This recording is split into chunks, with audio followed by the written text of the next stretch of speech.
Sorry po sir, late na po ako. No worries, Miss Beauty, right? Di pa naman sila nag-i-start mag-take ng exams. Well, pinapa-analyze ko lang sa kanila yung mga items, questionnaires. So, here's your test paper. I-analyze mo muna while wala pa si Miss Vergara and you may take your seat.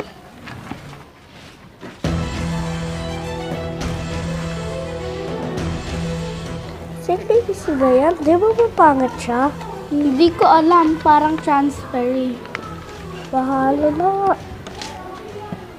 Okay, class. So, 8 a.m. na pala. So, start nyo na ang pagsasagot. Bang inaantay natin si Miss Vergara. Oh.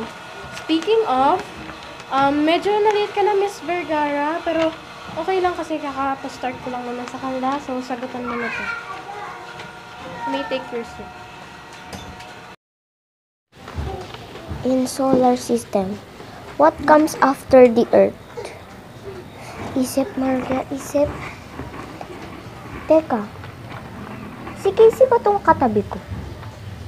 Himala, nag-ayos ang ate mo today.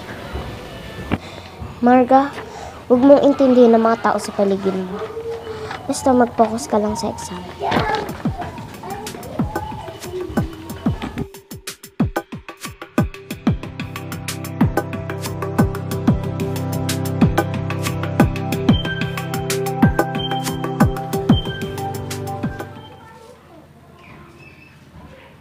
Okay, class. So, 10 a.m. na.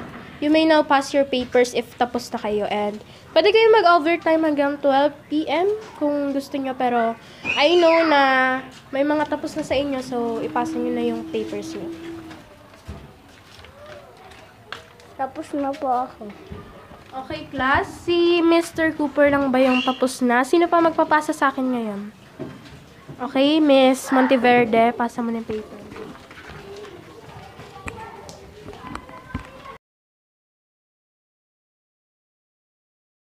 So, dahil tapos ka na, Mr. Cooper, as well as Miss Monteverde, pwede na kayong kumain ng lunch nyo.